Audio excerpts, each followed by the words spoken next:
Cet après-midi, heure française, le Premier ministre Jacques Chirac intervenait devant l'Assemblée générale des Nations unies à New York. M. Chirac a très fermement dénoncé la lèpre du terrorisme, guerre sans frontières.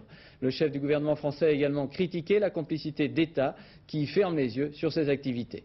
À New York pour Antenne 2, Jean-Claude Paris.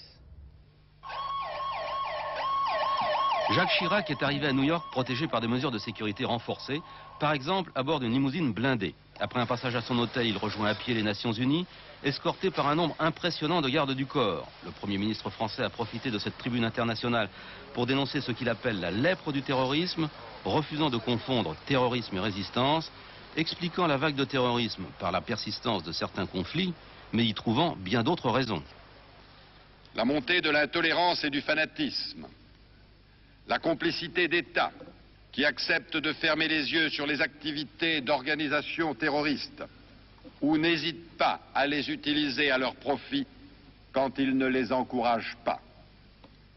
L'action déterminée qui s'impose serait facilitée si tous les États se conformaient effectivement aux obligations qui leur incombent en vertu du droit international et des conventions auxquelles ils ont souscrit.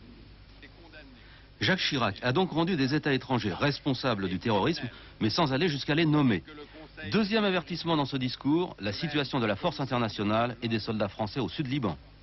Aux côtés des autres contingents nationaux de la FINUL, les soldats français ont trop souvent payé de leur vie une mission de paix.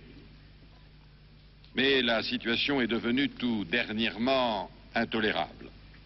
Les sacrifices que nous avons consentis jusqu'ici nous donnent le droit d'exiger que chacun prenne ses responsabilités et que les moyens mis à la disposition de la force correspondent à la mission qui lui est donnée.